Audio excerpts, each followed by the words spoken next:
A pleasant good day. I am Pastor Moses Marsh, the Associate Pastor of Dikayoma Ministries International. Thank you for joining me for another installment in the series, How to Study the Bible.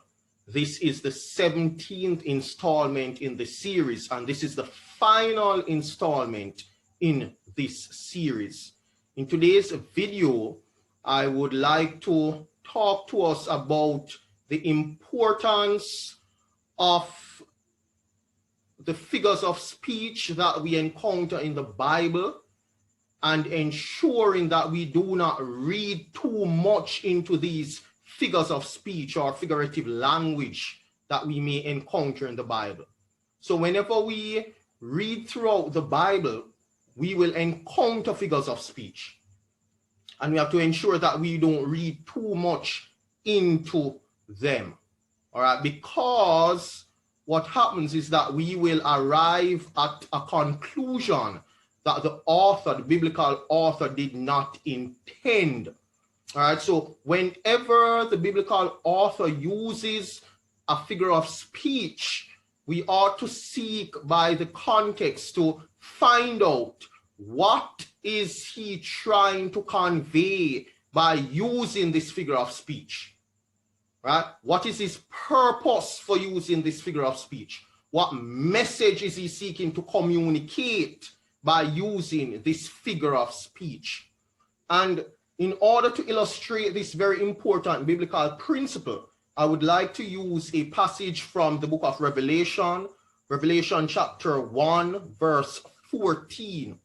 It reads, "His head and hair were white like wool, as white as snow, and his eyes like a flame of fire." The his here is a reference to Jesus. John was on the Isle of Patmos, and Jesus visited him. He saw a vision of the glorified Jesus. And that is what John is describing here in Revelation 1, verse 14, how Jesus looked in this vision that John saw. And then later on, Jesus gave him the message or the messages to the 7 churches and also the entire book of Revelation. And so that's the context.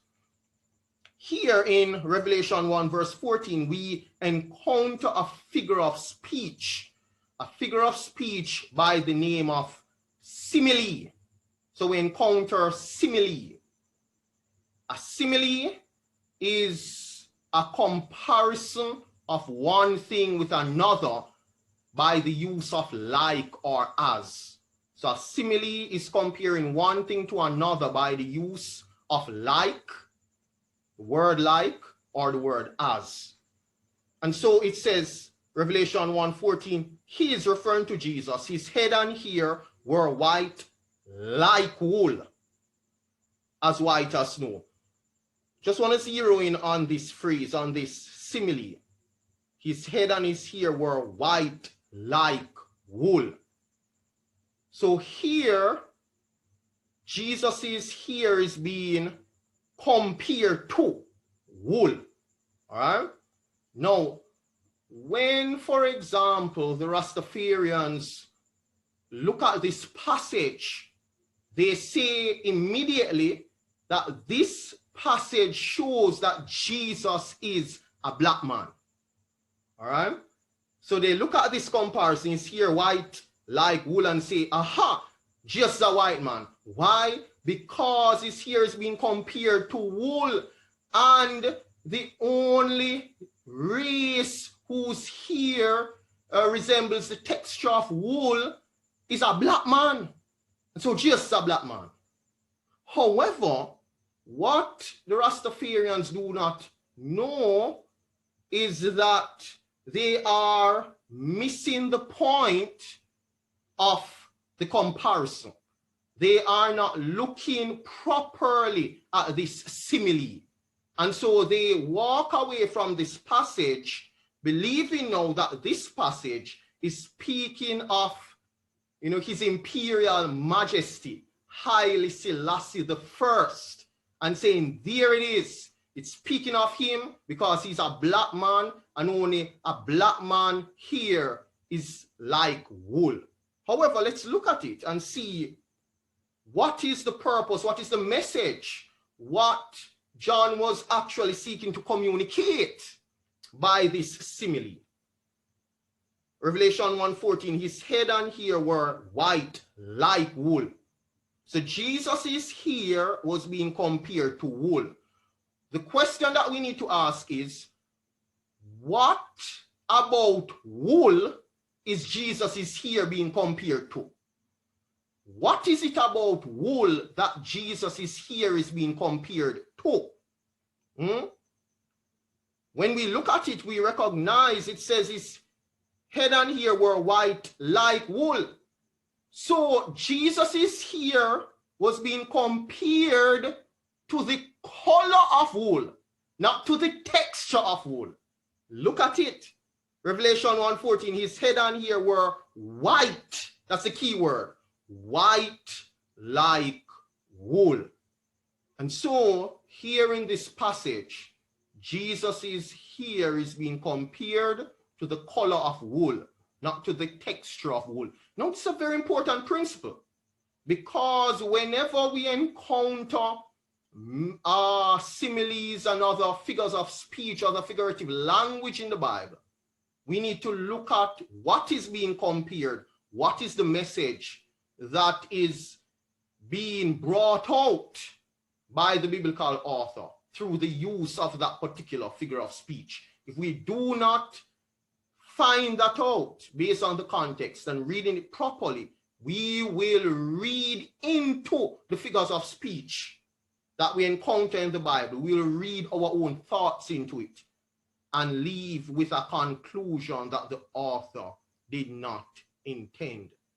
So again, Revelation 1:14 is not proving that Jesus is a black man because black men, their hair is like wool. No.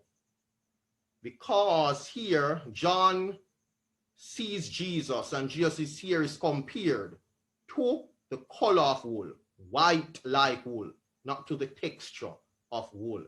And so when we read Revelation 1:14 and we compare it to Daniel 7 verse 9, we see that the Ancient of Days, his hair was described as being like wool. And so what we see happening here is that the Ancient of Days spoken of in Daniel in the Old Testament, who is God the Father, that attribute is being compared to Jesus. It's a very similar thing that we see throughout the New Testament.